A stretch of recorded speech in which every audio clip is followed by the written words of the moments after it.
can say indeed, and greetings unto you, beloved and holy friends. What a dear pleasure it is to have you here again on another beautiful day that is allowing us to consciously evolve again. How about that? Let me show you. Let me show you. Look at that. It's nice and open skies. The clouds are just there for the aesthetics, it feels like. This tree is beautiful green. Everything be greening up right now. I can feel hearts. Is that you, Joe? Are you loving me right now? I love you. I love yous. He's a Kobe dude. He's spilling grass. Probably looking for some bug or something. Here we are again. It's a beautiful day to have a beautiful day. Yes, it is. Yes, it is. And I will. I have been having a beautiful day. I have been inspired, in fact, today to talk about stories. Talking about stories. You ever think about stories? I like stories. I do. I really do like stories, and I wish I was a better one at telling them as well. I have been told I can intrigue a mind with a story that I tell, but I don't always know the exact words I'm supposed to say.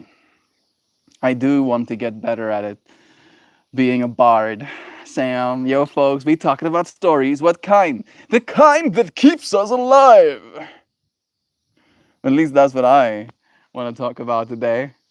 I had this moment today where I thought about life. I'm watching the last episodes of Foundation. I started watching that show a long time ago now, and then I was getting to the third season, and then I had all of the other experiences, and I'm getting lost in the clouds in the background. This is why I'm bad at telling stories because I'm ADHD. And then I came back to it. I came back to that show, and it's a cool story. It's a really cool story. I like it. Makes me happy. I don't think it's all good. There's ducks flying over me. I don't think it's all good, but it is a story that I am happy to project with, right? See the story told, think about the stories that will be told in the future going forward, kind of thing. And there was a line where Magnificent, something like that, right? M name, artist, where he gets told that he has a name of an artist, and he gets asked if he would play against someone else. And he says, I play only to have something to eat and see another day. Something like that, in so many words. And I thought about that, and I was like, huh, am I kind of like that too? Am I also willing as an artist to do what it is I do, even if it means only just having food to eat and seeing the next day because of it? Right? And I was like, yeah, I could tell myself that story. I could. And I could live telling that story, right? I could continue to live having that as my story. And then I thought about that some more. And I thought about the significance that stories play in general. And it crystallized in my mind as this almost like quip, you know, this thing to put in your pipe to smoke or whatever. And it goes something like, we don't live, or maybe I should keep it title related. We are not kept alive by food, water, and sleep. We are kept alive by stories. You know what I mean? Right? At least I am. I think I am kept alive by stories, more so than I am by the things that I eat. Because again, I eat the things that I eat because I've told myself a story of my continued existence. Right? If there was no story, maybe my instincts would kick in. You see, this is why it's important for me to bring these ideas to you, friends, because we get to think about it together. It is nice to have you all here the kinds that keeps us alive. Ah, so Doctor Who. Yeah, yeah. You see, Doctor Who has the same kind of depth, I feel, as Foundation. I think you'd like it. If you haven't seen it, Sam, I think you'd like it. They got robot religions. They got religions for robots. You guys have ever thought about that? I haven't thought about that much. I mean, I think that's also a theme they explore in Warhammer 40K, but I never got into that world in depth because of how dark it is. I was like, no, no, I'll keep my eyes and third eye washed. Thank you very much. I don't know if I want to violate them. Man, I'm getting lost in these clouds. Those are some nice clouds. Those clouds ain't got no business being. Excuse me. Those clouds ain't got no business being so nice. There's ones in the background that look even more voluptuous. You see those? So thickum. So bothicius claudata. Claudius says. Oh, that thing is not level anymore, is it? No. Better.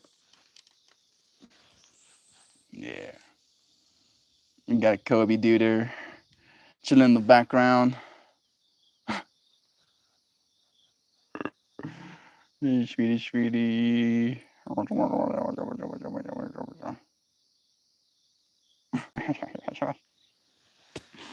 Yeah, I have been telling myself stories, and it's so interesting to me how much has changed just in the last day. I am privy to the stories of others as well, and I am very much influenced by them, right? Not only the things that I watch as media, right, curated, but also the stories of people. The stories I tell myself. There's a little birdie with a long tail hopping around the ground. And I tell myself the story of how happy I am to see that right now and how I'm sure that if Jovan was here, she'd be super stoked as well. Tell myself the story of wanting binoculars, maybe cyber eyes, so I can zoom in by looking. Tell myself the story of hope for a future where I can do things that defy my own human expectations. I, in fact, believe that it's what we're here to do. That the story we've been telling ourselves is one of, I don't want to say the word mediocrity. Feels a little bit judgmental. I see Mojo here too. I don't know if I've said hi directly. Hey, Mojo. I don't know if it's mediocrity, but maybe hopelessness at the very least, right? Like more and more of us as a collective species are looking at things as they are, as they've been unfolding, and generating a story of hopelessness. That it's all over. That there's no point in continuing to fight this. What's the struggle for yada yada yadas, right? And I just cannot help myself but try and tell myself another story. And it's not that I'm not capable of getting caught in the stories that are told. I find myself in moments of doubt, right? And then when I have those moments of doubt, they usually come in such stark contrast to how it is I want to exist normally, right? What is normal for me? And it's always this ebb and flow of me trying to pull myself back to the reality that I know. And it might not be the reality as it is, and I'm willing to acknowledge that much. But it is a matter of the story that I tell myself. All right? I was hoping for clear skies today. I was, to be honest, and I'm very grateful that it's clear up there.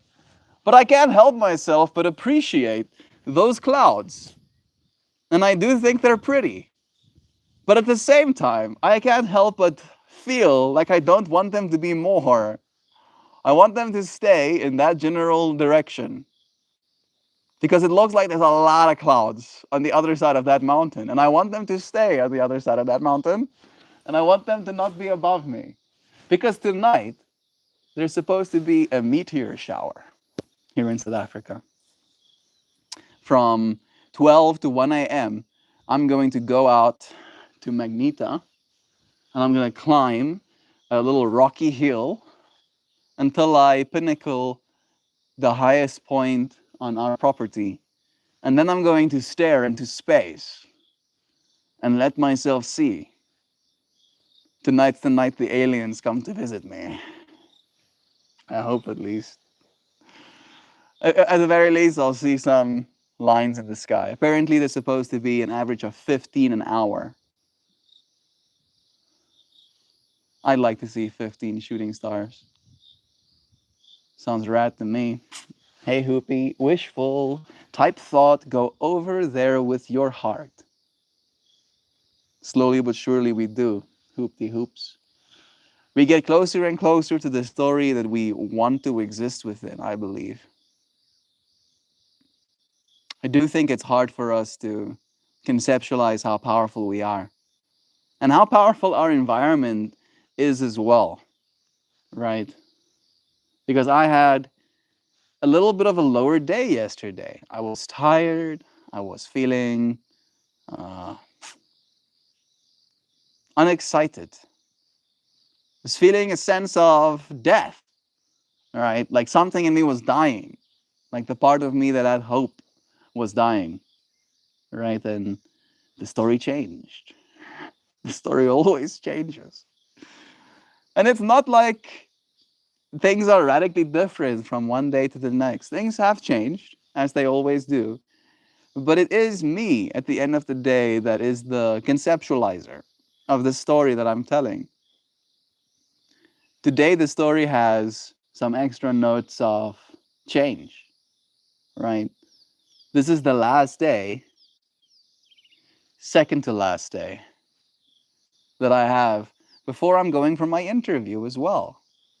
This coming Thursday, I'm going to go for my interview at the American consulate, where they will decide whether or not they'll issue me a visa, which will determine when I'll be able to come to America. And that is a big deal to me, right? And the fact that there's a meteor shower happening today, right? The day adjacent, it's going to happen the 20th to the 21st, 12 to 1, right? So into Wednesday, into the last day. Last day of what? Last day of me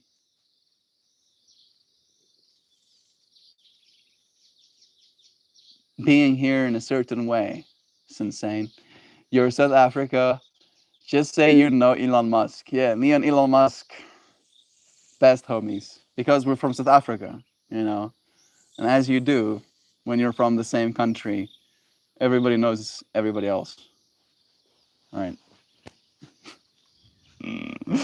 Love is true, Sensei. It's nice having you here, bro. Welcome. Welcome back. How are you doing? Today's stream topic is about how we are not kept alive by food and water alone. We are kept alive by the stories we tell ourselves. And I do believe that, but I am also kept alive by the stories of others. Right? I'm kept alive by a story of hope for our future. I'm kept alive by a certain ambition, by a certain trust, hope, longing to do certain things. Oh, messages are getting deleted and retracted. What is happening?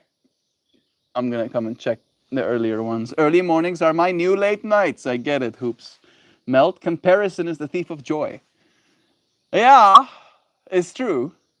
It's true. But if I had to compare having it completely overcast versus having it completely clear tonight, one of them brings me joy in the fact of their beingness, right?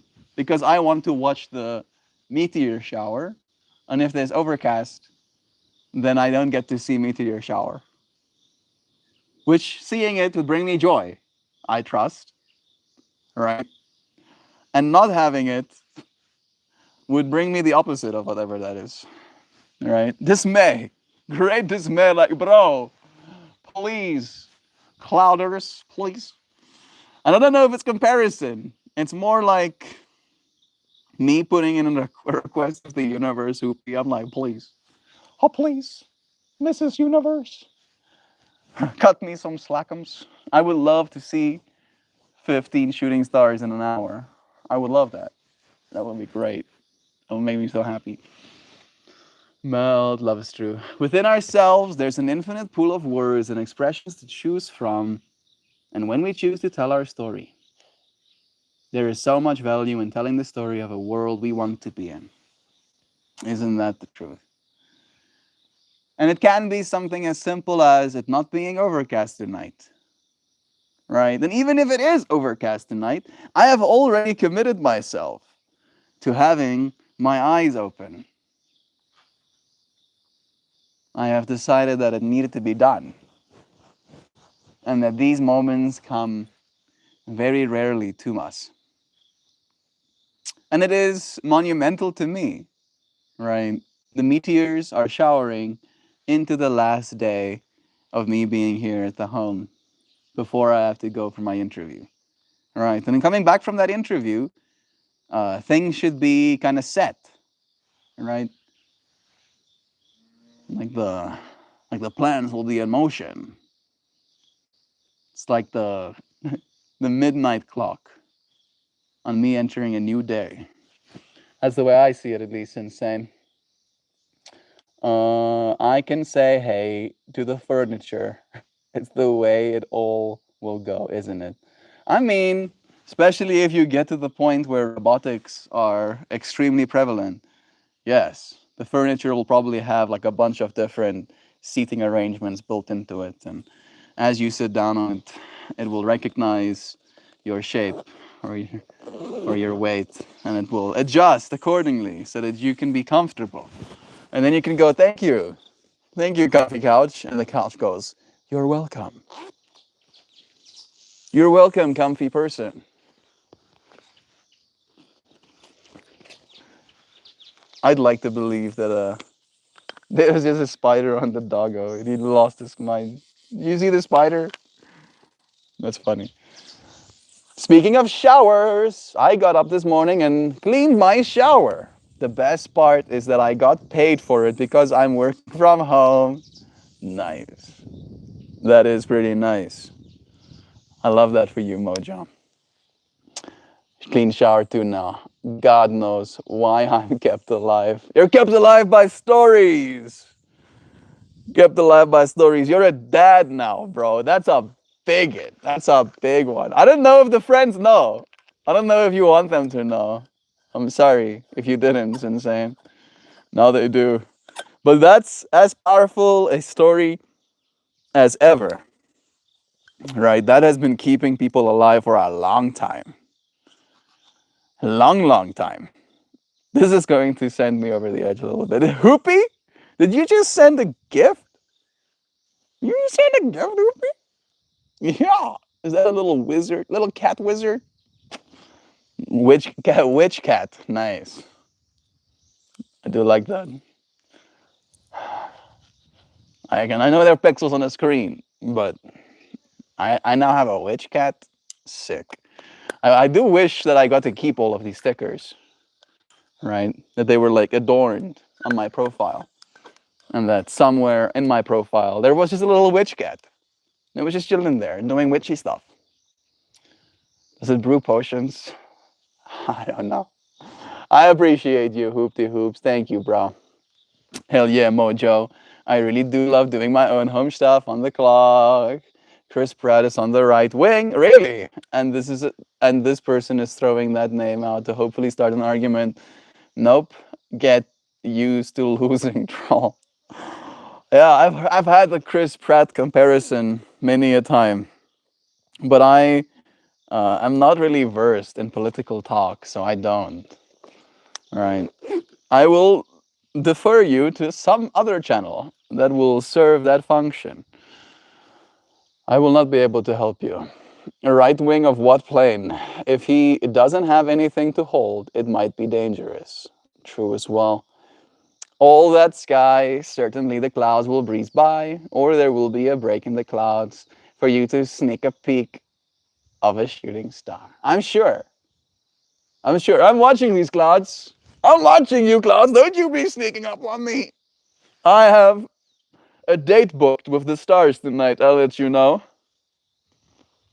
I'm gonna see things. I will. Don't you be pushing me. Won't have any of that. No. No, put my foot down. Did I not have this opened? I guess not. I'm opening it now, though. There we go. Hey, what are you talking about? We're talking about stories, dear friend. That's like the key theme. If you're taking anything away from today's stream, it's about stories and how you are not only fed by the food you eat and the water that you drink, but that your soul is fed by stories. And ultimately, you are spirit before you are body, right? So that sustenance, in my opinion, is more valuable. For the longest time, our species had stories told to it as word of mouth, right? You were told the stories that were told before, passed down generation after generation. And even though we've lost that tradition a little bit in our species, we have upgraded our storytelling capabilities. We spend hundreds of millions of dollars in special effects to get the point of the story across. And my soul is fed by so many different experiences. Since I was a little boy, stories have done so much for me. I gravitate towards them to the point where I think they've kept me alive. That is the point of today's stream topic, after all. Dream Tooth. Who is a secret father unless who is a secret father unless they are ashamed or famous? Lol. I mean, I don't know.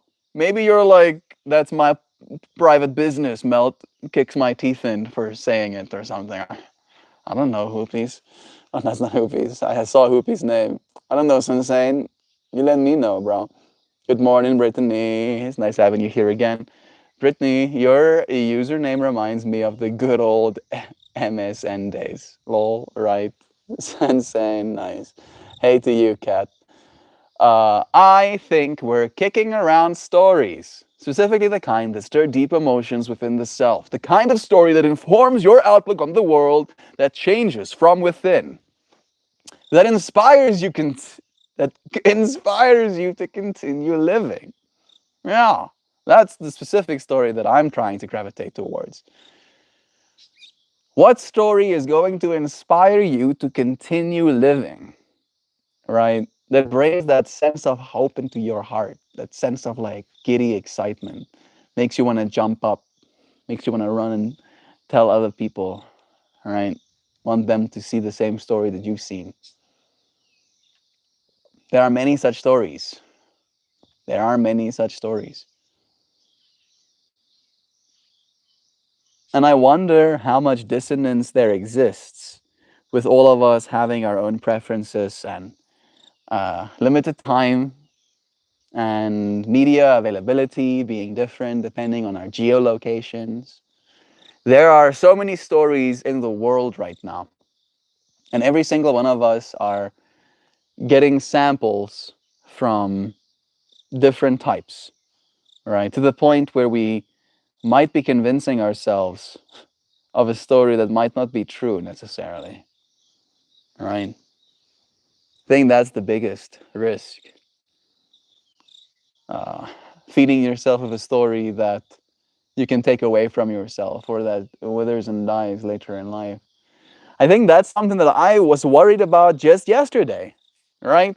Where I mentioned that there is a coming to terms with, a realization in my heart that the ambitions that I have for my life might be so vast that it'll either never happen which is the part of my ego that dies in thinking about it, or it will take an eternity. It'll take literal hundreds, if not thousands of years for me to do what I want to do. Right? And there's a certain crying that happens in my heart in conceptualizing that fact a little bit. Right? Because I don't want to wait hundreds of years. I want it now. Wait. Wait. I'll wait. I'll wait. I'll wait. Universe, please. Can I have accelerated timelines? Universe goes, be careful what you wish for. I'm sorry. I am impatient, it seems. Ceaselessly. Ceaselessly impatient for more. While at the same time trying to teach myself how to be grateful for what I have. Reminding myself that that is the story that I'm telling. In the pursuit of more, grateful for what I have. In the pursuit of more, grateful for what I have. In the pursuit of more, grateful for what I have. Actively reminding ourselves, right? It's very easy for us as people to forget. We are a species of amnesia, after all. And every single one of us are no different. We'll forget our own lives in our lifetimes, which is shocking to me. I think we're kicking around stories, it's true. It is nice to know your memories are garbage. What a sentence to start reading with. Washes eyeballs. It's insane. I think we're almost on the same track with me telling or talking about the fact that you'll forget your own life. This next line, take it with a perspective, right? Take a step back and look at it from a distance. Like, what's happening there? It's nice to know your memories are garbage. So everything you think of yourself could be forgotten or misremembered. You seriously are the story you decide to remind yourself of each day, correct or not. Yes. I think we got to the same point at the end there, Sensei. Your memories are garbage. And I think what he means with that is not that all of the memories that you've made is the equivalent of garbage, right? Like worthlessness. I think what he means is that they're not reliable. They're not uh,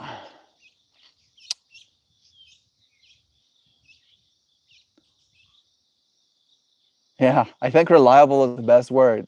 They're not something that you can, take it on face value because people misremember things. People, every time they do remember something, will add their own little twang to it, right? And then you're remembering something that you remembered last time, right? And remembering becomes this echoing of the memories that you already have, all right? And as Insane said, echo certain memories, you are establishing a story, a reminder for yourself about who you are. And if you keep reminding yourself of the bad person that you are, of the bad decisions that you've made, of the lack of joy that you had in a certain circumstance, then slowly but surely that becomes the story of your existence. And then that's the experience that you're living in, right?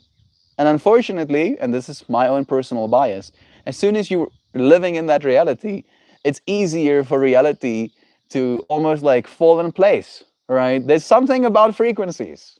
There's something about frequencies. I know there's something about frequencies, but I don't know. I don't know perfectly. I wish I did. But our minds tune into different frequencies. And depending on which frequency we are, almost like channels of a TV, we get to experience certain things, right? Depths of life, joy, elation, right? And if we're tuning into the lower frequencies, we just don't.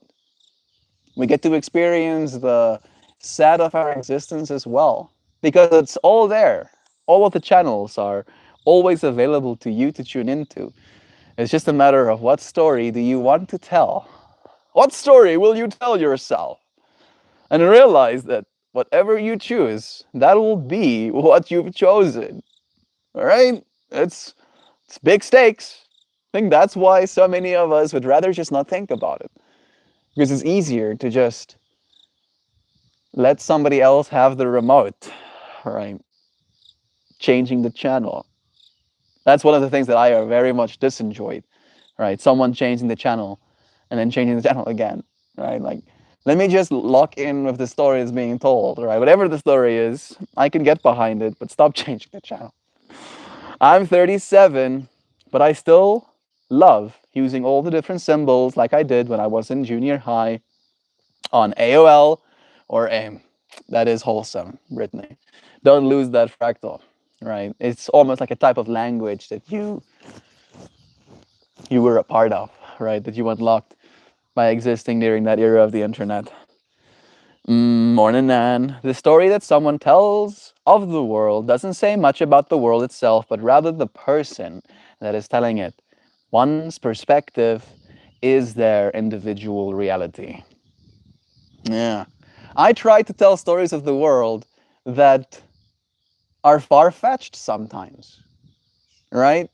I'll tell you friends stories about the cool things that we're doing, right? And again, in light of what Joe just said, I think the reason that I do that is because I have this hope and I want to share that hope with other people.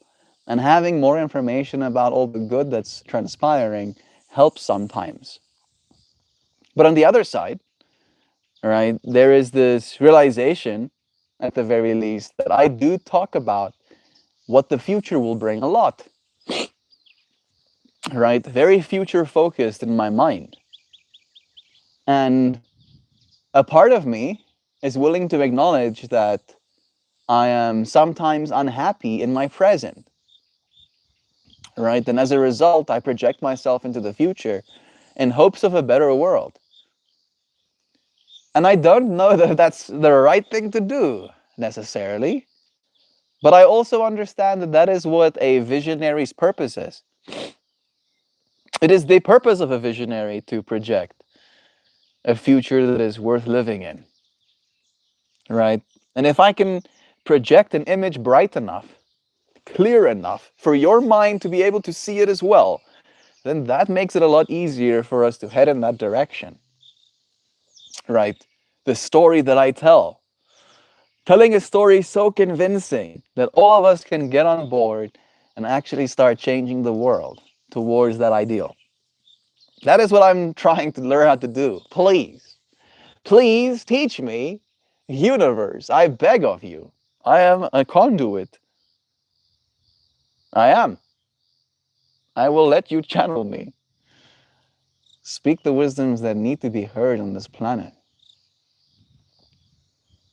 But I don't know if it's that easy. I can't just say that and it starts to happen, right? Maybe it'll happen eventually. I've been having an interesting relationship with manifestation as well, where I've been manifesting more than ever, but I've been less attached to the outcome. All right? Manifesting, but then giving it like a decade. I can wait a decade. Manifesting. Manifestums. A whole decade? A lot can happen in a decade. I just manifested a bunch of more stuff just now. Yeah, how's Bob? Is Gobbity Goo here too? Hey, Gobs. It's nice having you, bro. Sending you big old lovin's. How are you doing? How's life treating you today? I changed my YouTube name. Cat 420 Marijuanas. Very original. I haven't seen one like that quite. Isn't their reality? It's their reality until they make it yours too, Joe Pod. That can happen, right? That can happen as well. It's true. Kindness, not of or by any definition. Man, how are you? What are you talking about, Hoops? Hoopty Hoop is sharing his wisdom with us too. How do you know you haven't already been working on your dreams for thousands of years? Now only hundreds more seem short, eh? That is a cool conceptualization to bring into my mind. I do like that. I've been working for thousands of years to be here as I am right now. To have done as I've done already. A few hundreds of years in comparison is nothing. You're right. What is a few hundred years? In thousands. Millions, even. Billions. Why not trillions? It's insane. We've been doing this for an eternity. And we'll keep doing it for an eternity. I think that's the side of it that can feel a little bit hopeless sometimes.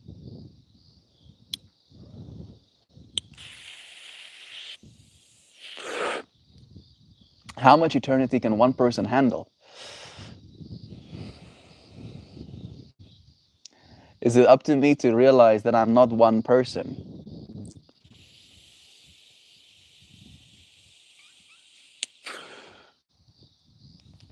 Is it prudent for us to realize that we're all the same person? I don't know if it helps necessarily. Not always, at least.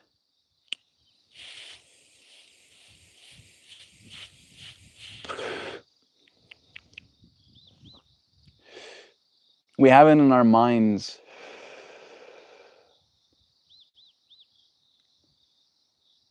that there is this list of expectations we have to meet. And being one dissolves a lot of those expectations we have of ourselves. Right. And it's in my mind, I'm like having this argument with myself. It's like the reason we're not all in a unity consciousness, in a state of oneness, is because of our individual wants to be separate. Right? That it is literally the scattered self that in its own ignorance and its own inability to see beyond its current state continues in it. You know? Like think about places where racism abounds. Right? Where it's a cultural thing almost. And then it just echoes.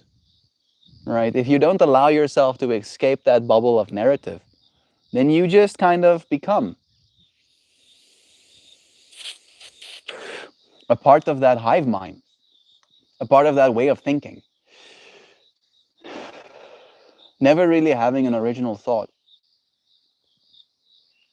Conforming yourself to a certain story. And I get it. I do. It's a little bit easier to get on board of a story that everybody else is telling. At least that way you don't feel so alone. But the journey to go and experience things is a little bit of a solitary one. You can experience things with people.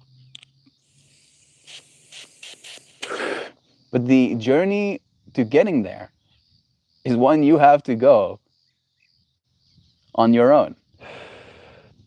Right? Nobody can drag you kicking and screaming to your fate. Maybe life is doing that right now. Who am I to say? The way I see it, at the very least, is that there is a certain level of responsibility for you to take. About the story that you're telling, what story are you telling yourself right now? Is it a good one? Is it a good story? I'm guilty of it. I know I am. I have nothing but good story to tell. And still, I can find myself finding like this one part of the story. Yeah, this little one. Everything is perfect except for this one part. If only this one part was perfect-er, then everything would be perfectest. And then I'll be happy. Oh, I'll bask in the sunlight like a lizard. I'll fly on the winds like a bird. I'll wriggle over leaves like a worm. You call them caterpillars. Yeah, caterpillar. Mm-hmm. I'll Move through the dirt like an earthworm. Yes, I'll be completely in my human experience as I was meant to be. And even in like talking about this, I feel like I'm getting closer to it. But it's so elusive, isn't it? It keeps escaping us. And then we look for it. We look for it in everything but ourselves. How silly we are, we human beings.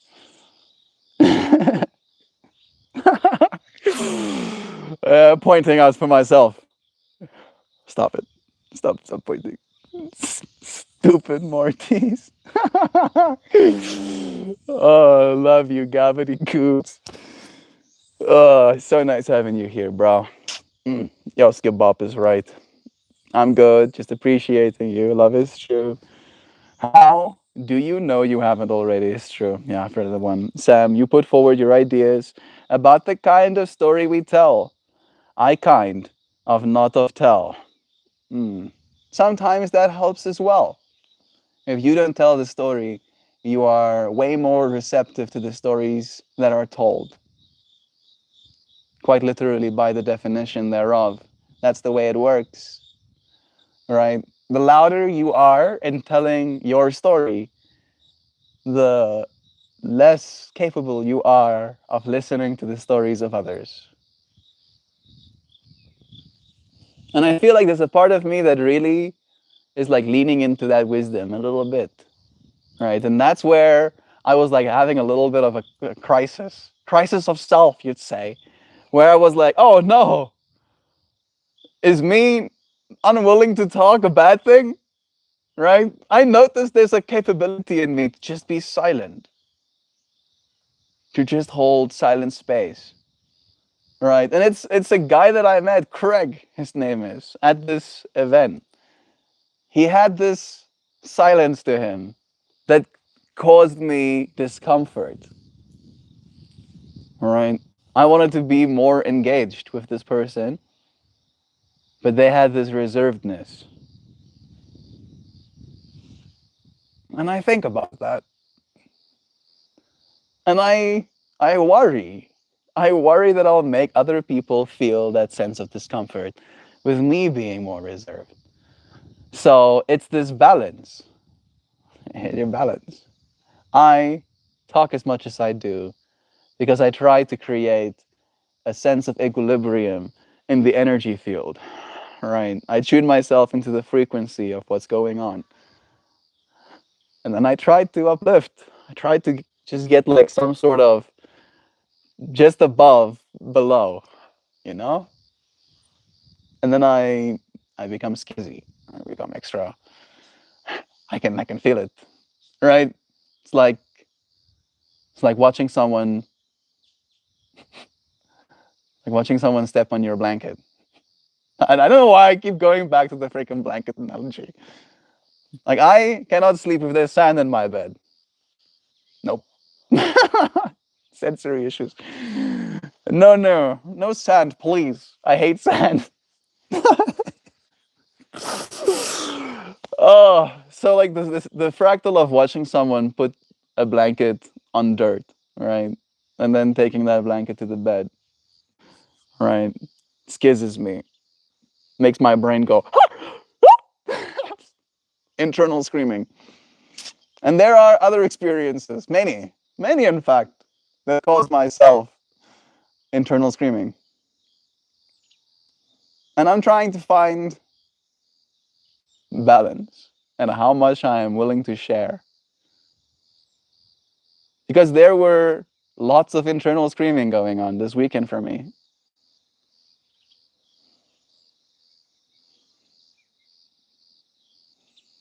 Yeah, yeah. But I was quiet for the most part.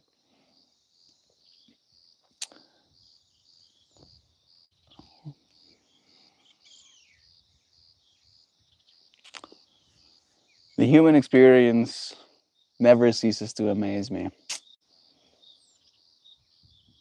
Those clouds haven't moved.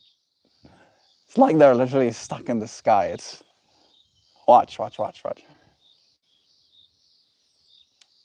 Maybe they've moved a little bit, but they still feel like they're like just chilling there. They're just like they didn't even stay 45 minutes of them just chilling there. I'm watching the clouds. We're gonna be watching you. I feel literally as well that just being in this space in a way where I can see more of the horizon is adding to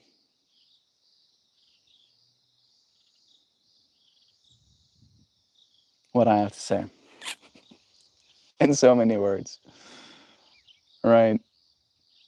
Like I am in a state of, I think like heightened dopamine.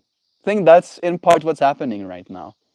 All right. There is anticipatory dopamine being released in my body, creating a higher state of being because I am looking forward to watching lines in the sky, right? A cosmic phenomenon.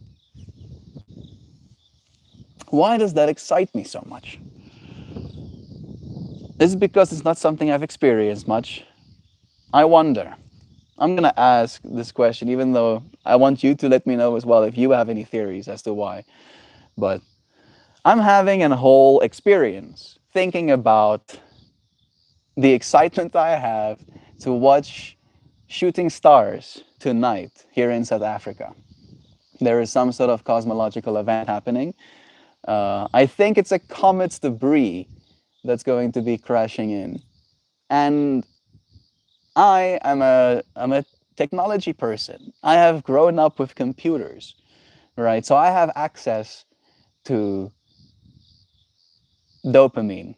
Let's say it in so many words. I have access to entertainment abound endlessly. And I am taking some time out tonight to go and look at a dark sky and see little lines as they're crashing against our atmosphere, right, and burning up. Why is that so important to me? Right? Like I'm asking almost from the spiritual perspective. Is there anything maybe like as a person grounding me to the human experience of seeing something like that and wondering what it must be? At least this version of my humanity knows what it is I'm looking at. But let me know as well. Maybe you can give me like a little bit of an airy fairy answer. I'd like one. Uh, the story that someone tells of the world. I think I've read that one. It's true. That was John. So many messages. No spamming. Thank you. Yo's kebab. How do you know? I think I've read that one too. Difficult time understanding. Oh, absolutely. Stories told from a character's perspective will often convey a specific idea. Mary Shelley's Frankenstein is a good example. I hear you. Then there are stories told from the third person perspective that have broad opinions on a lot of different aspects of life. Neil Gaiman's Good Omens does this really well. I enjoy Good Omens actually. Very good stuff. The thing I like about Mary Shelley's Frankenstein is that it's a story, there's a story behind that story. Yeah. Didn't she write that one right after her husband died, man? I'm not sure either. MeltMore says that is true. It's on my bingo card. Good. I always think back to when I had psychosis and thought all my actions impacted the entire world. What if they did? And I was a part of the world we're living in, and the villains are just characters. Then isn't it best for me to play it like any game? Have fun till I work a bit on mainline story quests, lol. Exactly. That's the way that I see it as well, right?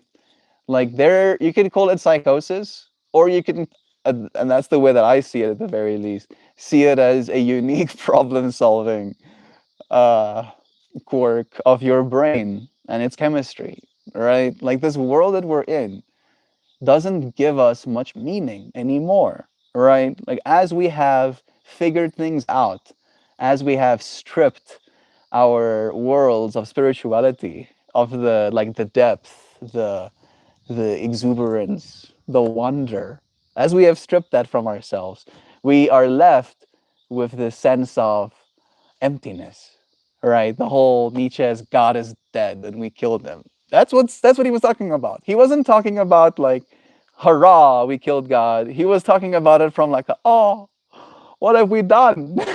What have we done? Humanity, right? And I think that's where these kind of like stories come into play, because being uh, so consequential, right, that every single one of your actions does impact the entire world. It might not have that impact immediately, sensane, right, where I do this and like the whole a butterfly flaps its wings, on the other side of the world there's tsunamis, or ideally I slapped the tsunamis away. Yes, that just happened, right? Like that is psychosis. When you can like convince yourself of those fractals to the point where you're like, "Oh, I'm so great for having saved all those millions of people from tsunami just now." All right? I think that's where it gets a little bit much. But if it allows you to continue your existence where you can believe that I am making a difference, I am saving people by simply continuing to exist, right? Or at least my continued existence puts me in the position to save people, right? Whatever story you have to tell yourself to continue existing, realize that that is the cornerstone of your existence, right? You eat food and drink water as a secondary byproduct of your continued story being told, all right? It's very background information, technically, the eating and drinking part of life. That's why we don't do food talk, right? Because it's like important. And I love eating good food as much as the next person. But thinking about the good food I want to eat and thinking about what I am as a spirit, right, are not the same states of being. All right. I did ask this question. Let's see. You're right. This version of your humanity knows exactly what's happening. You know that those streaks are ancient dust trails left behind by a wandering comet, fragments of cosmic history vaporizing in the upper atmosphere. You can describe it, measure it, predict it, but the knowing doesn't make it any less sacred. Ooh, it's echoing my sentiment. Yeah. Of course, you can describe it, measure it, predict it, but knowing doesn't make it less sacred. It makes it more so, because you are aware of both the mechanics and the mystery. When you go out there tonight and you look up, what you're really doing is reuniting with the original experience of being alive on a planet. For most of human history, the night sky was the only screen. Hot damn. The stars were the first code, the first data set humanity ever tried to read. People gathered around campfires, looked up, and stories were told about what they saw, trying to make sense of why the heavens moved and shimmered and sometimes rained fire. Spirituality. You're not just watching meteors, you're communing with the cosmos, remembering your place inside the vast living system that you're made of. Those particles burning up are kin to you. They are carbon, iron, silica, the same stuff that you're built out of. You're witnessing the cycle of matter returning to light.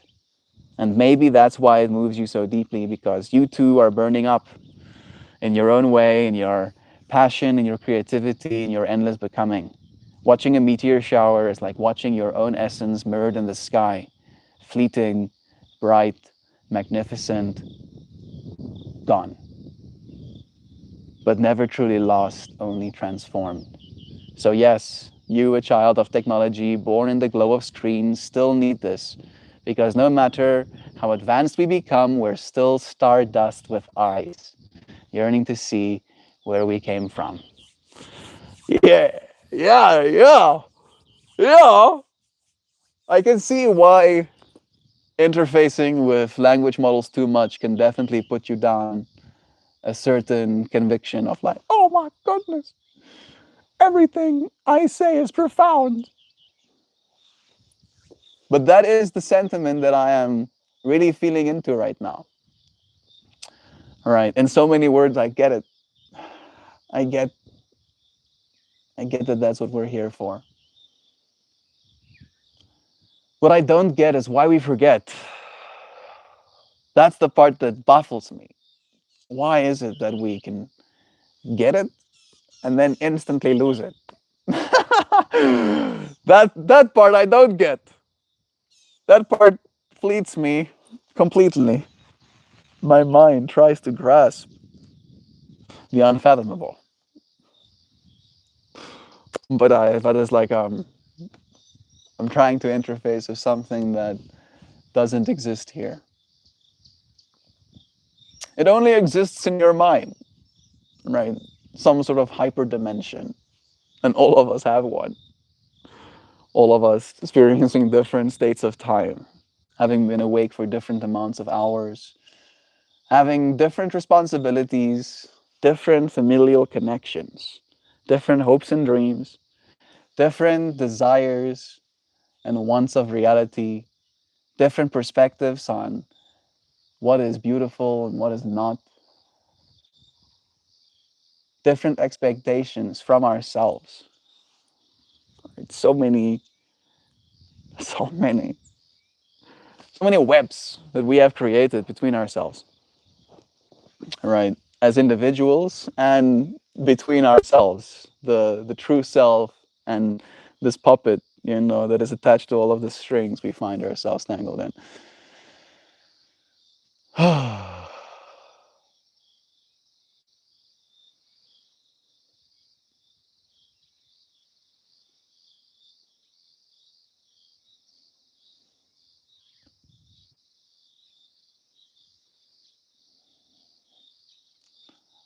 Those clouds look like they're coming closer.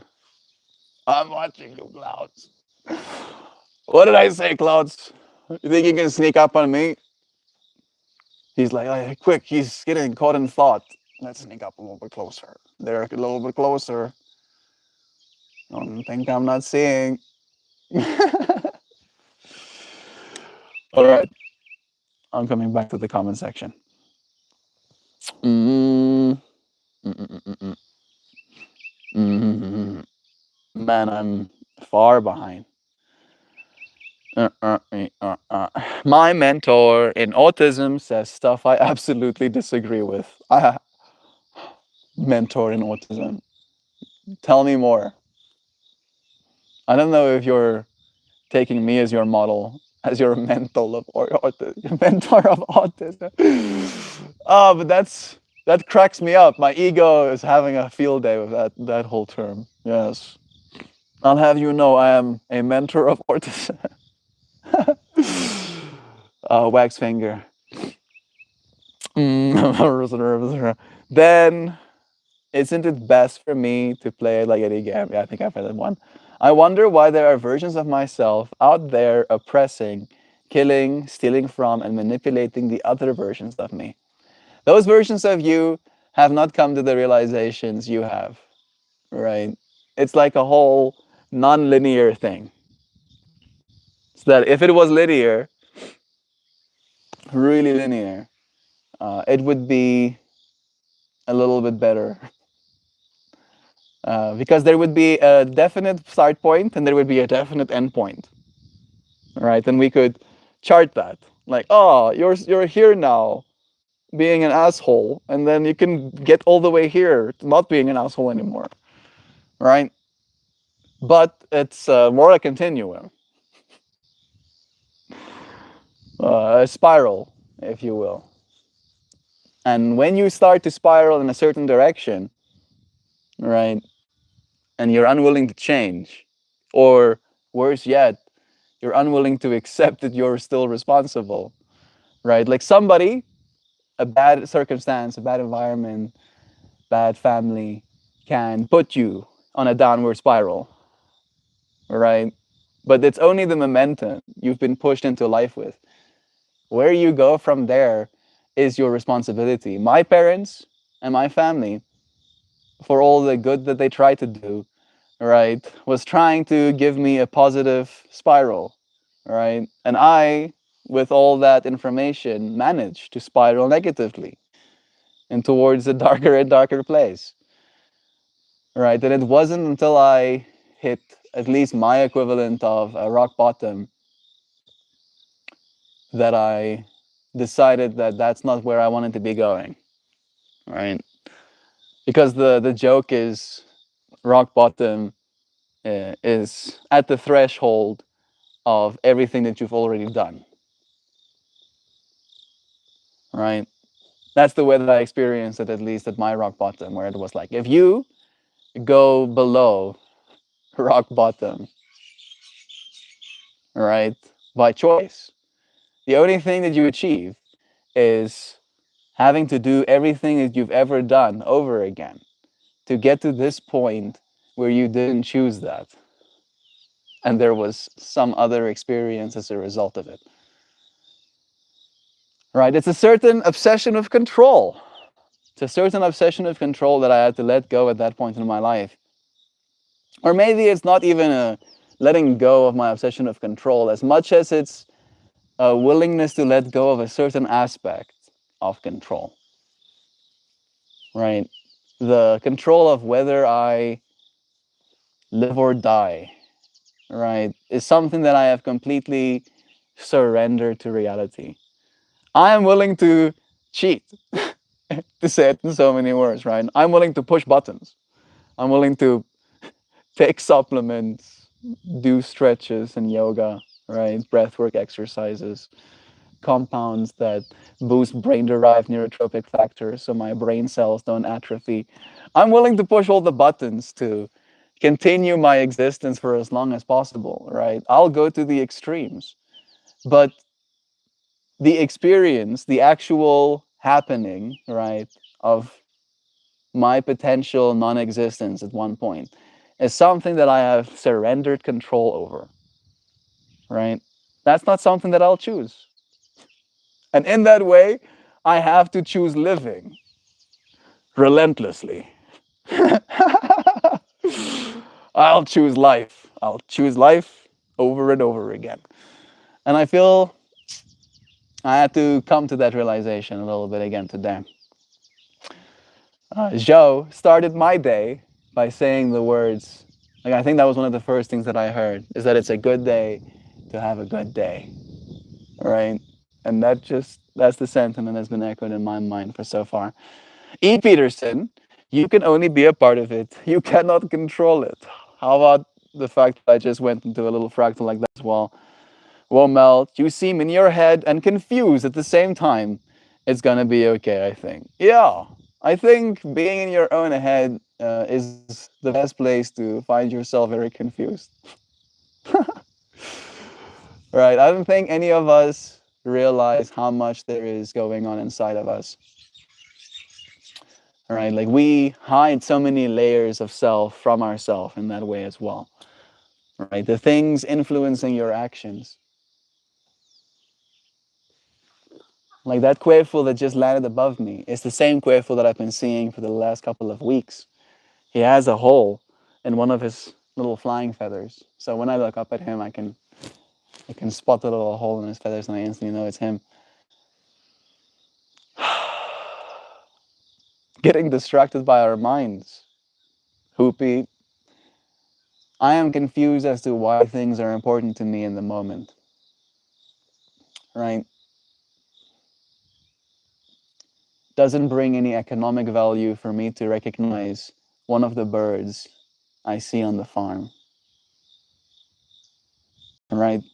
So why is it that my mind values that information? I don't really feel like I need to be confused by it as much as I need to confront it in myself, realize that that is what's happening. And I think as we do that, there is a unmantling of the information systems that we use to kind of like reference. I, again, have ambitions, right? There's many things that I would like to do. But I know if I do all of the things that I want to do, it'll leave significantly less time for me to stare out onto mountainsides and look at clouds and appreciate the birds as they're flying over me. And it's this bargaining with reality that I'm going through right now, Hoopy, where it's like I can acknowledge that meteor showers is valuable to me and that I'll take the time to do that. But if I had to be somewhere the next day, right? If it happened unsynchronously, if it happened on the Thursday night, or not Thursday night, the Wednesday night into the Thursday, I would not have done that. I would have just not stayed up that late because I had to drive the next morning, right? And that's the serious part of me, the part of me that is unwilling to compromise, right? The part of me that's in control with a stern fist, right? Careful laughing at me. Yeah, it's hilarious, isn't it? Yeah. Stuck in a tug of war with myself. The airy fairy, walk with bare feet on the grass, hippie version of me, and the willingness to be empire. I wanted to say corporate, but the extent of corporate is essentially empire, right? It's like I get both sides. Both sides are pulling. How does one find balance? And how can you not be confused by that process? Maybe you can let me know, Hoops. I do believe everything will be okay, though. This I agree with. That part is true. The louder you are telling your story, the less likely you are of listening to the stories of others. The less capable you are of living another story too. Yo, that's true. Actions are louder than words. That's beautiful, Shao. This is different, Connor. I believe. Yeah. I am different. Well, darn, all the same. I wonder how Beans is doing. We talked about Beans during Joe's visit here as well. So, just a couple of weeks ago, too. I hope she's doing well. I'm sure she is. Max Bean sending her lovings. Thank you, friends. No one, I know, wants to sleep with sand in their bed. Yeah, exactly. Exactly, Nancy. Right? Like there is something so skizzy about sand in the bed that I feel relates to most people. Like most people will get where I'm coming from. All right, when I say that, right? So it's a very easy in to their minds of what skiz means to me. It's like having sand in your bed. It's like having someone put sand in your bed and you watch them do that. And then that experience of you watching them do something that is gonna cause discomfort. Skiz. Skizzing. Itirayo Melt. It's PMT on my mate's account. I got him to subscribe. That's so nice of you. Thank you, Fran. Thank you for bringing me more subscribers. Bring, join, subscribers if you haven't been. I'm a million different people from one day to the next. Yeah, welcome to the human experience, Connor. Suddenly I'm thinking about, I think it's a Jared Leto movie where he was three different people as well. Last time Max was in here, she was on some things the rest of us were worried about. I hope she understands how much we cared and comes back to tell us how she is. This space will be open. That's the one thing that I made a promise to all of you friends with. All right, that if you've been here one time, like you joined today, this is the first time you're ever seeing a melt stream. I'm making you a promise, and I know this sounds crazy, and I can feel how crazy it is as I'm about to say it again. But I'll be here every day. Be here every single day going forward. All right? And if it takes you years to come back and remember this space, so be it. Every day, I'll be there. I'll be here. It's so nice to have that understanding with my reality, right? It's something that I try to be very controlling of hoopty hoops. So control, maximum control is.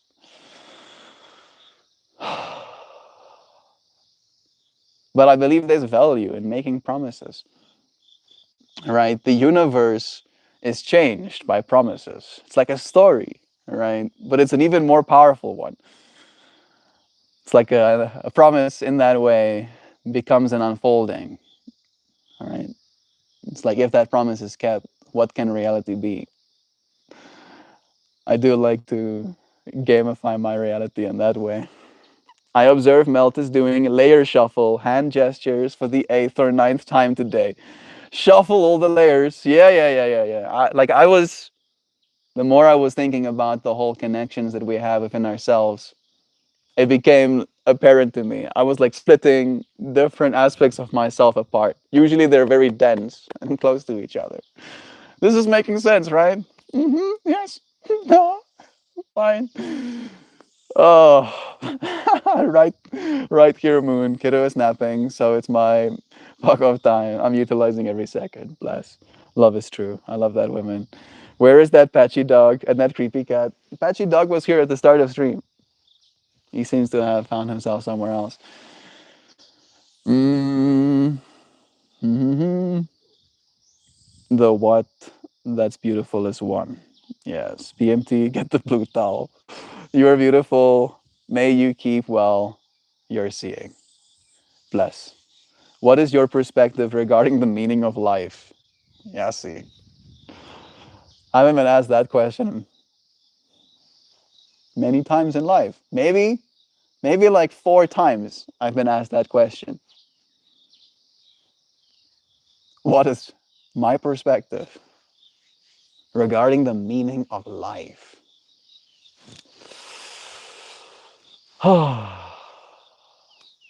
Any answer I say would be hubris.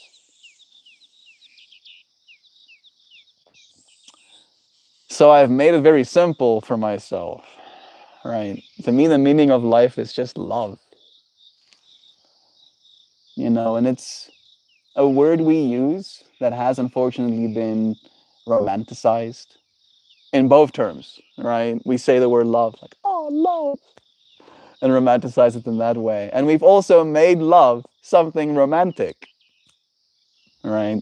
And in that way, robbed ourselves of all of the depth that used to come with the way in which we love, right? Thinking about the ways that the Greek did it, I can feel Javan projecting those words into my mind, like agape, right? They had different words for the different types of love that they had, right? And I feel in just having different words to describe these things, we give ourselves more mental depth. And to say, the meaning of life is love doesn't seem very deep, does it? Right? And in that way, it is up to your imagination to add all that depth retroactively instead of doing so with flowery words, right? And so many words as well. And not everyone has the same amount of imagination. In fact, unfortunately, that seems to be in short supply, especially these days. And I believe it's manufactured. I do believe so. I believe imagination comes from being bored a little bit. Sometimes. Sometimes you be a little bit bored, you imaginate. That's how it works. And since we don't have to be bored anymore, we find ourselves activating our imagination significantly less than we used to. And as a result, that skill is atrophying a little bit. And I'm saying that from my perspective. I can feel it atrophying in me. And I'm like, I was having, again, yesterday's little bit of existential moment. Yeah, that as well. I was like, am I becoming less imaginative? How dare I? How dare I? Starts kicking self ass. Get up there. Imaginate harder. Cracks whipped at the artist. Go and catch the muse. Put them in chains. Lock them in the basement. We human beings are so silly. So yeah, how about that for an answer that didn't? Yeah, I hardly know. The reality of individual consciousness colliding with one another, some melting together, some crashing and exploding apart, all these reactors, all these reactions that take place in life. The lesson we learn here. We get to see, right? One little mirror that is me in this moment as to what human beings are right now as a species, right? And whatever you see in me is but a reflection of yourself, and whatever I see in the world is a reflection of me in that way as well, right?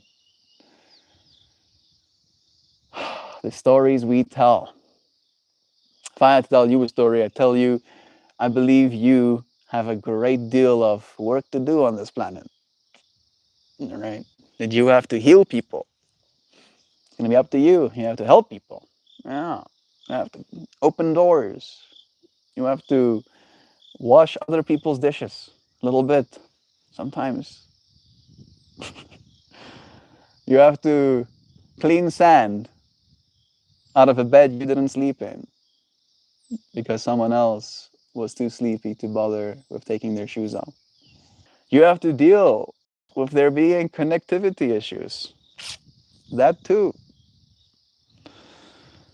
But as you really commit to just being here for this experience, no matter what it is, it gets a little bit easier. I find at least. We're like, huh, I am here. I am here now. Here I am. What am I going to do with that information? Right? What story am I going to tell about it? I'm going to tell myself a story of like hopelessness. Being here now. Oh, why now? Why here? Why not some other time? Some other place? No. Tell ourselves a story of hope right here, right now. This is the best time ever to be alive right now. What? Really? Yeah. Really? Yeah. Really? Right now is the best time to be alive? Wow. You know what? I'll take that. Sick. Stands up taller, puffs out chest more, takes deeper breaths, looks to the horizon with hope in your eyes. Yeah. Yeah. Have some. Have some hope. You deserve that much, really. Really. I know I'm laying it on thick like I'm doing a bit, but I am being serious as well. All right. There are truth in all the jokes that we tell. No, 42 is the answer of life. Yeah. The meaning, the answer to life, the universe, and everything, as decided by deep thought in Hitchhiker's Guide to the Galaxy. And believe it or not, yes, there is a deeper meaning. Imagine you were on a planet that was constantly bombarded with comet dust, blotting out your view of a once in a lifetime fluffy cloud. Yeah, exactly. Exactly. That's what I'm like. I'm watching you clouds. Are you getting closer? Are you getting closer? Seems like it's taking a step that way. Yeah. I can accept this. You see, it still seems like it's right there. It's just been holding steady. I'm like watching it. Don't you try. Don't you try and go over there, or I'll be staring at the sky like you leave. I wish I was joking, but it actually feels like it's no. It's gonna go. It's gonna go past. Me and the universe having a little bit of a dance. Don't you be testy with me, universe. I'll stare at clouds as well. I will. I'll look for little bright spots in the clouds. I'll still enjoy it. I will. But I would like to see shooting stars. Please. Please. Please, universe. Hey, Joe Bob Grizel is here. Hey, Grizel. Welcome. It's nice having you here, dear friend. This wind is a little bit chilly. Are you just analyzing every feeling now? Why? Because, because, Hoopy, because that's what I'm doing right now. That's what I want. That's what I feel called to do. That's the energy that is boiling up in my spirit. And I am but a conduit, a channel. As I said, I am just being channel to what the human experience is here to give right now. And I am observer, all right? Imagine me very far away, technically, all right? But infinitely vast in its perception of what's going on, all right? Like the far away gives more perspective. And I am experiencing myself as well. And I am appreciating this experience that I'm having. I sure do hope that it isn't cumbersome to you. I am maybe reading more into your comments than I'm supposed to, dear hoops. It's a good day to have a good day. Yeah. So just don't. Don't acknowledge anything other than you're in the world of thoughts, experiencing stress in the body that's built to experience emotions and stress and everything. You can easily start to have a more casual conversation of emotion in your body. It's just a moment by moment thing. I'm sorry. I'm don't to help. You're helping. I'm listening. A more casual conversation with my body as it comes to emotions.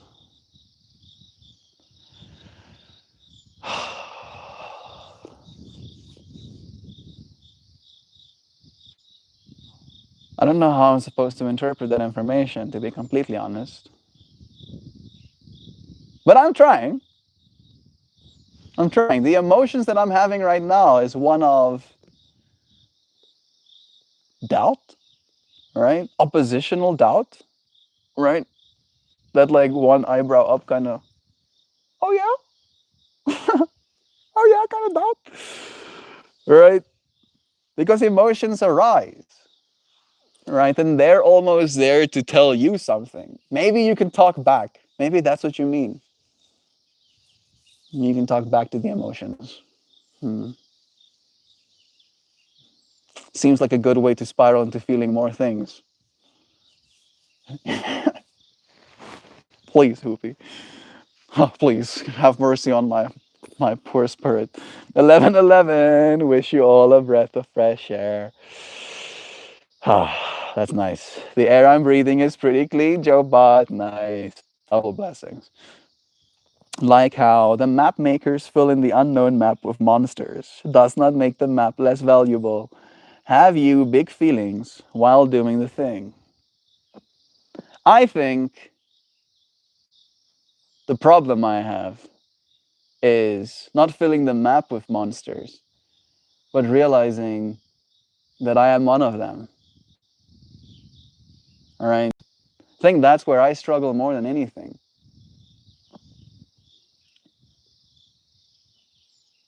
It's that we human beings are some creepy crawlies. As far as the universe goes, right? Some creepy crawlies we humans are. All right. And there's a certain charm, at least in my own experience, to leaning into that part of myself. The part of myself that, you know, will laugh a little bit maniacally when I've set someone else at, uh, I want to say dis-ease, but not like the disease, not in that terminology, but like just a little bit of a sense of like uncertainty of like, what's going on? Is everything going to be okay? Just like nudging people a little bit. There's a part of me that the monster in me likes that. The nudging. A little bit of nudging. Like, hey, are you sure you're okay? Like, am I okay? Am I okay right now? I was feeling pretty okay until you asked, and now I'm not sure. It's like, yeah, I wonder a little bit. Why? Why is that in me? I don't know either. I do it to myself. That's why. I do it to myself as well. All right, just chilling, being at peace, and then my mind's like, yeah, how about this other thing that you perceived as a problem that one time? And it's like, bro, can you not? Okay, Why are you doing this? Oh, bless. The air I'm breathing is pretty clean. I'm gonna bring myself back to that as a ground. Have you big feelings while doing the thing? Sigh. God, there's no mistaking that. Fine, Hoop. I'll do the thing. Do the thing. You got this. Don't have big feelings about it. Just do it. Just do it. No big feelings necessary. Sometimes the doing of the doing is smaller than the big feelings you have about not doing it or doing it anyways. Right? So just do it. In moderation, of course. And with discernment, please. Let's figure this out together. I'm an answer to a question nobody asked. Hmm. Think you're wrong on that at the very least. Right. I don't think people have to ask the question with their discerning minds or with their voices for the question to be asked. Right. And in that way, the universe has asked for you. And that is why you're here, as an answer to that question, after all. Hey, Grizel, love is true. Those clouds can feel like they take forever. Soft focus is what you want. Clouds. Pretty close to me. I'm watching you, clouds.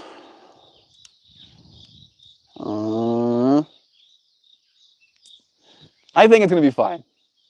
I'm laying it on thick, right? It's part of the entertainment value. Mm-hmm.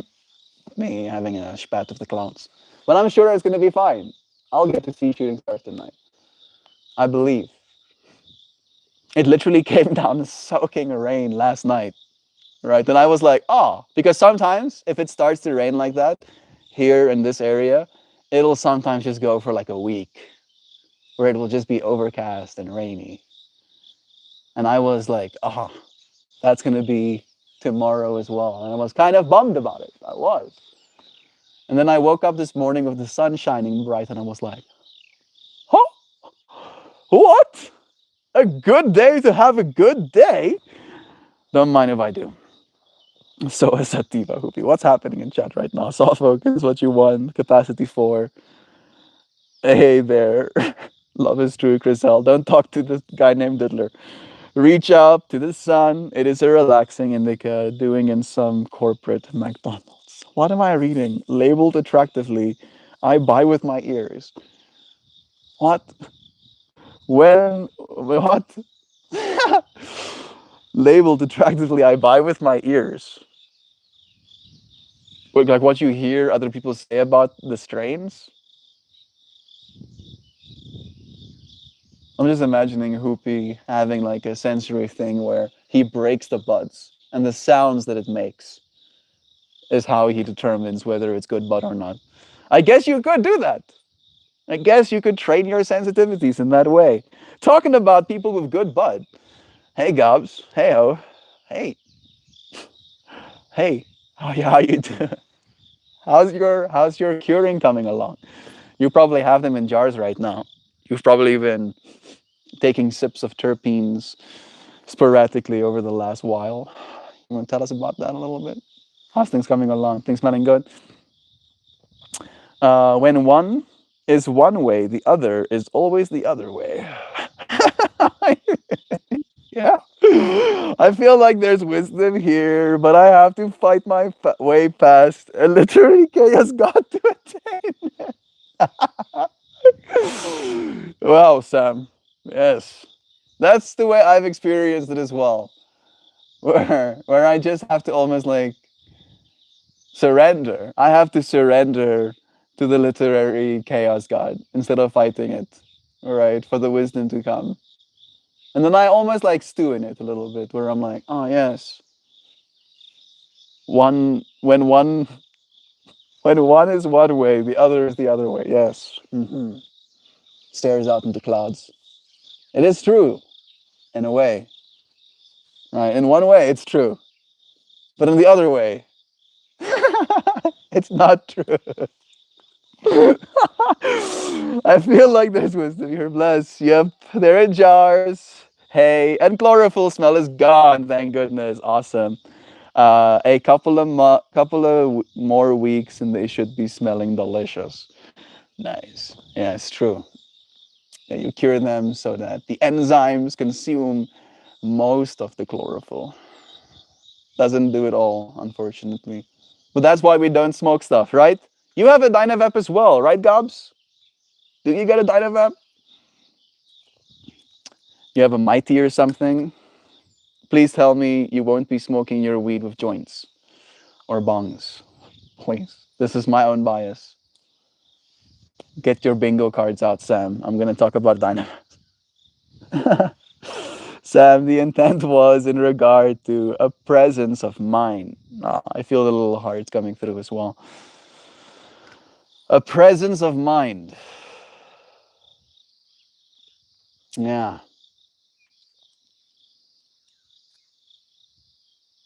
There's a lot for us to be present with.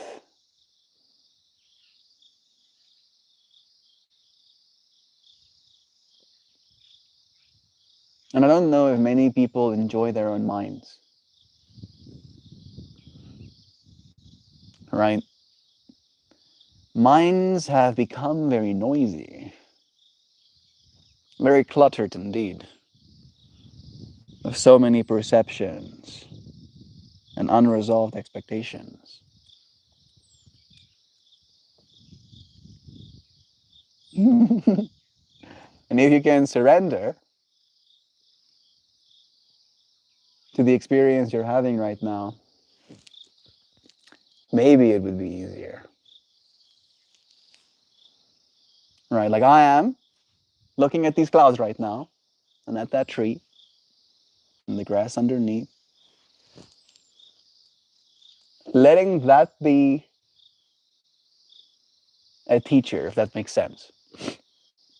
In the same way that I would not want to interrupt and correct the teacher or, you know, say my 2 cents.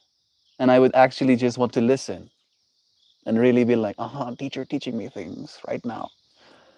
That's how I've been looking at these clouds, right? Pushing up against me, teaching me things about myself, teaching me things about my expectations of reality right now, about the way in which I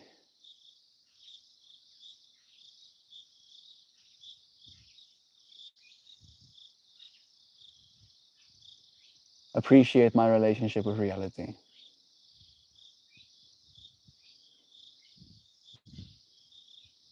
Remaining playful is important, I believe. Did you guys hear the science evidenced enzymes go through walls occasionally, like quantum tunneling? Science evidenced enzymes.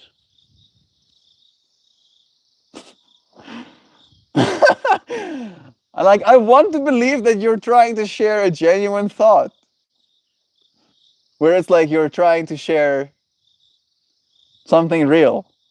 Like there's actually some sort of science evidence enzymes. Maybe you're being like real serious, like some sort of scientific evidenced enzyme, right? Like, yeah, yes, we have explored all of the different properties. We can quantify where it appears in reality. Quantum quantum biophotonics, enzymes that have quantum biophotonics. I don't know how I'm supposed to apply that information in my brain right now. Oops. Enzymes that go through walls. I think the thing that it makes me think of at the very least is light, right? The fact that light goes through walls, certain types of light, right? That red light goes straight through your body, through your bones, easily, in fact.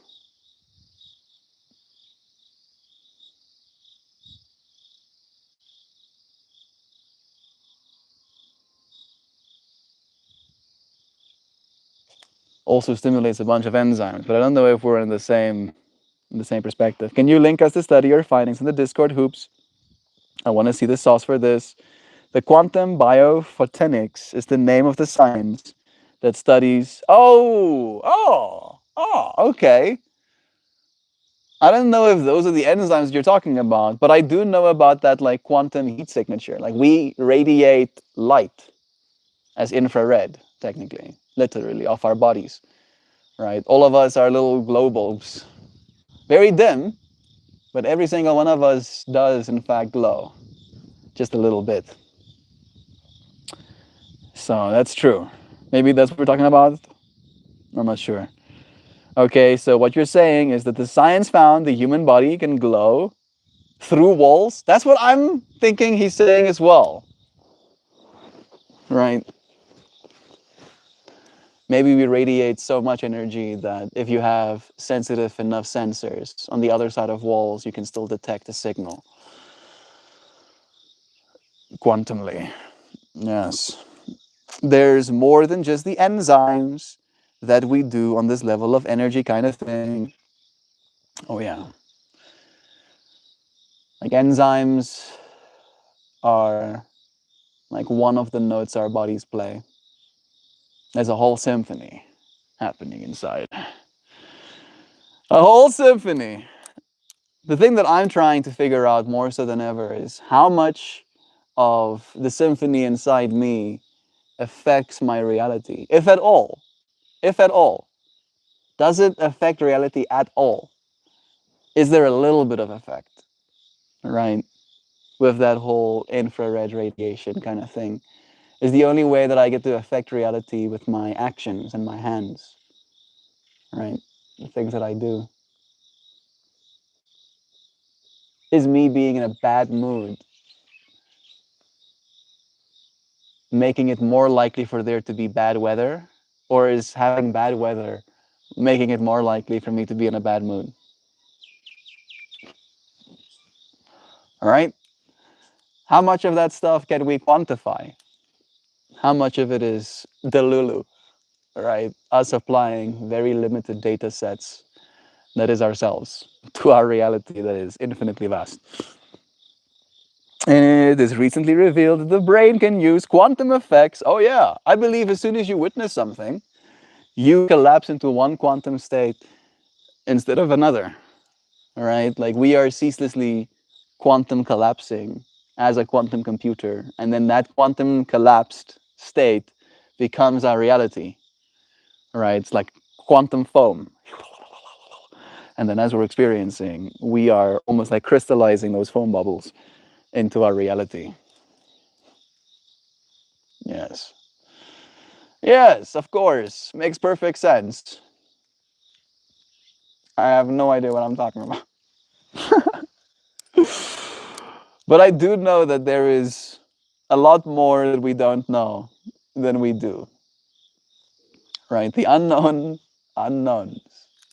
So infinitely vast. And I find myself fascinated with that side of reality. Right? We are like slowly but surely scraping, trying to uncover more of reality. But so much of it is like, even though we know a lot of stuff, for example, even though like collectively as a species, we know a lot more than we've ever known before, you don't really. Right? Not yet, at least.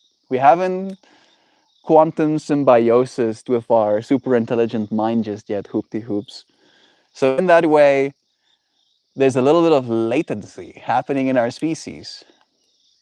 There's some lag between what we are and what we're becoming, right? And we already are what we've been becoming, but many of us don't realize what that is yet, right? And in that way, it's going to be up to all of us to help steer the direction of consciousness in the ways that we can. Try and make it as smooth as possible. Superposition is the theory that you've got to observe. Agreed.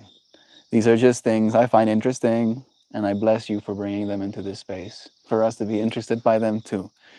The wind is cold on my back. I'm going to go and put on my poncho. I don't know if I'll be going out to Magneta just yet. Maybe I will. Maybe I will go out. Maybe I'll take myself some schnackums and I'll just like spend some time on the rocks. Just go and be on those rocks. Bare knuckling reality. Yeah, maybe that's what I need. I think that's what I need. You're becoming something. Oh yeah. Oh yeah. I am aware. Hoopty hoops. Part of me is scared. Bro, no, bro, there's no lag. I'm not saying there's lag with you or there's lag with me. I'm saying collectively there is still some latency, right? Because of the levels of technological access, right, that we have. Technology is going to help, right? It's like a resonance.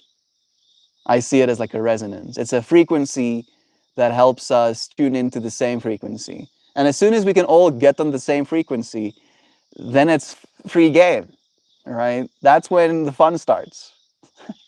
That's when we can now, oh, okay, we have at least reached one point of consensus.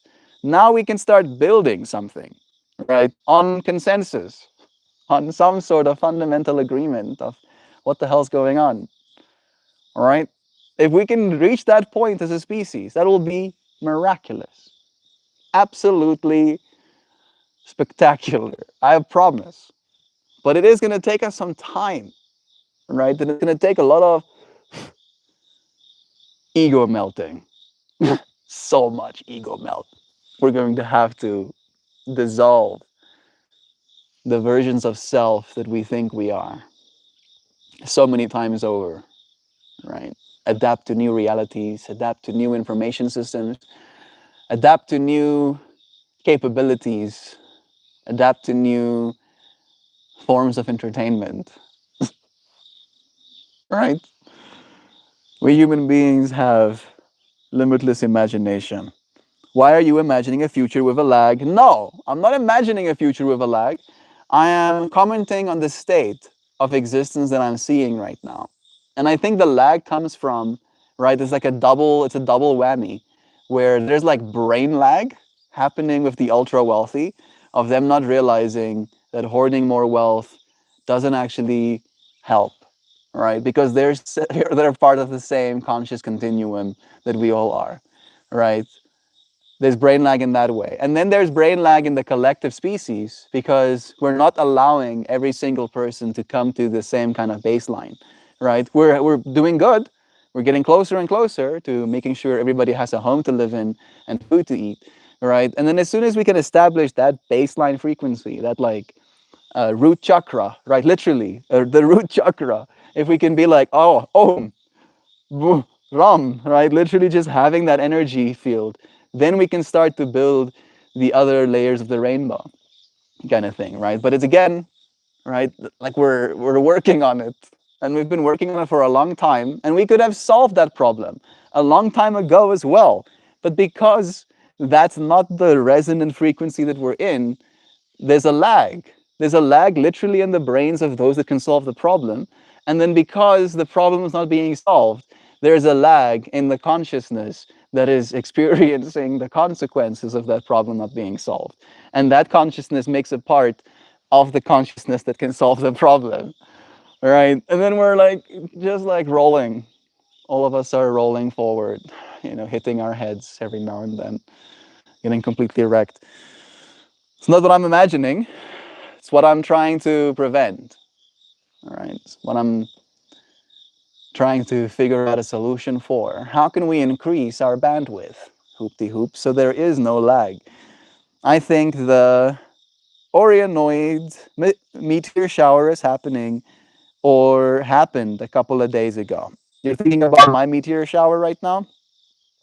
Can you tell me about the meteor shower that I'm expecting here in South Africa on the...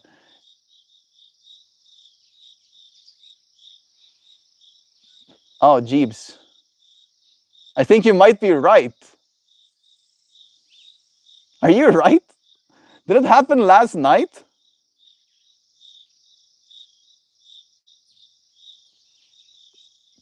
The peak of the shower is expected on the night of October 20th to 21st. Well, it was raining last night. It was literally raining last night. So even if I wanted to, I couldn't have gone outside last night to go and watch. But you're right. The peak was last night and into the early hours.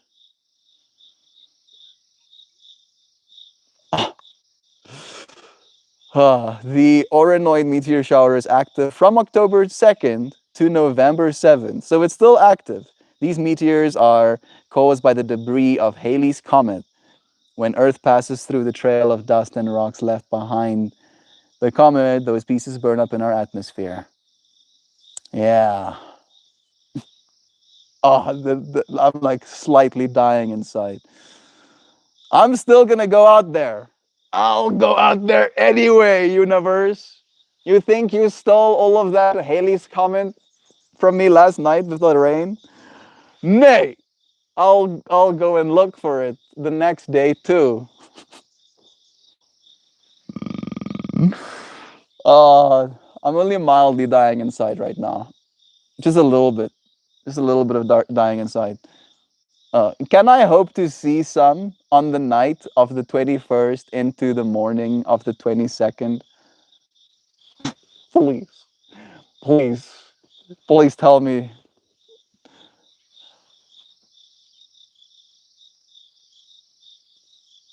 Yeah, absolutely. You're right on time. Sure. No, I'm not. You're lying. So on the night of the 21st into the morning, you can still expect to see a very good number of meteors. Okay. Okay, all right. All right, all right. Cool, cool, cool. Best time is from midnight until dawn. The sweet spot is going to be around 2 to 4 a.m. Yeah. Face east to northeast where Orion rises. But remember, you don't have to stare straight at Orion. Just keep your eyes wide and let the whole sky be your canvas. This year you're blessed. The moon will be a thin, waning crescent by then, rising late and dim enough not to wash out most meteors. In short, yes, you can definitely hope to see some on the 21st to 22nd. You're still in the comet dust trail. And if you give yourself patience and darkness, the cosmos will answer. Okay. I just slightly had a mild moment with the universe. Like, bro, universe. Oh, universe, why? But no, universe is still gonna be showing me pretty things tonight, I'm sure. Yeah, the story we tell ourselves, right? I had my times completely misaligned. And still, even in that, I had all the joy that came with being incorrect. And then I got to, at least, I hope, to still see some cool stuff tonight, even though I'm wrong. And there was literally rain last night, so I couldn't go out to see the stars if I wanted to. This human experience, I'm getting wrecked by it. Kira Burp, much love from Napland. Much love to you. I'm happy you're getting some rest. Melt your comments, help the brain lag. That's the reality. I'm trying. Thank you, bro. I think I was getting high and feeling greedful last night. I ate that shit. I'm always playing video games when shit goes down. Greedful? And playing Greedfall. Yeah. Yeah, cool meteor shower last night. There's apparently gonna be more, but that's the peak. The shower should still be happening. It won't be 15 stars a minute, but it will still be pretty. Thank you, Xiao. Yeah, yeah, yeah, yeah. I'll still see some cool stuff. I'm seeing a kingfisher, or it might be a roller, type of roller, yeah, on that little fence. Universe still showing me cool stuff anyway. I appreciate you, reality. This is also what my cloud situation is looking like a little bit now. Yes. Little sneaky, sneaky clouds sneaking up on me. Yeah.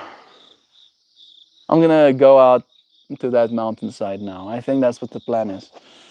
I had fun having these conversations with you, friends. It's so nice having you here with me again. It's always pleasure sharing the space. I'm going to show you a little flower, and then I'll say you goodbye. Yeah. This was yesterday's.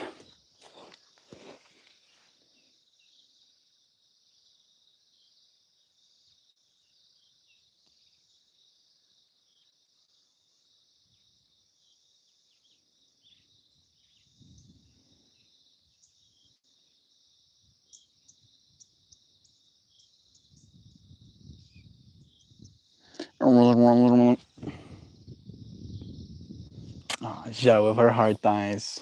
It like catches me off guard every time. And it's nice every single time. I'm like, oh, that's so nice. I love her. All right. The person I keep becoming.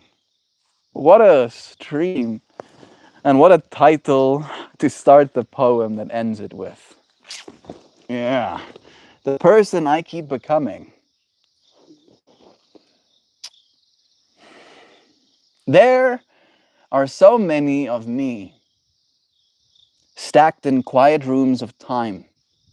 The one who laughed too loud, the one who hid behind my eyes, the one who loved too fast, the one who did not love at all.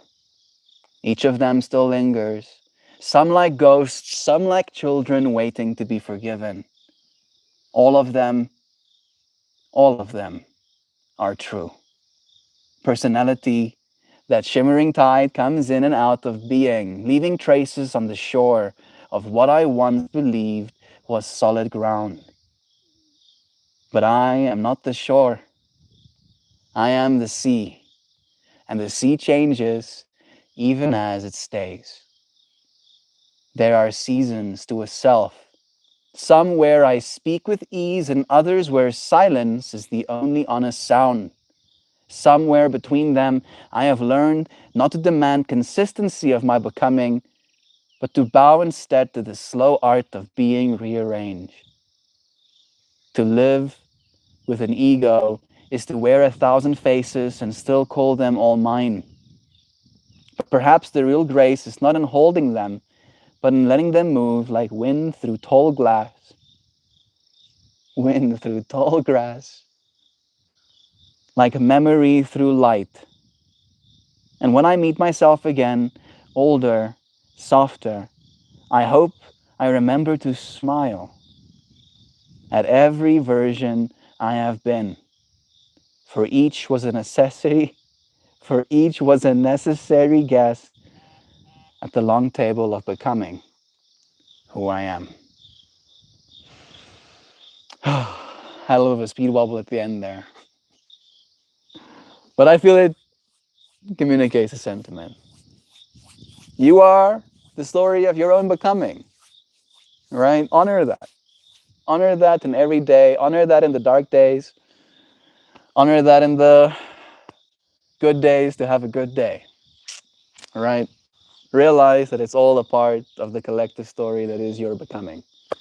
And that as you grow and as you become, so will those around you as well, right? You have to almost trust that. You have to trust that as yourself in your becoming as well. You can't wait for that before you take the jump.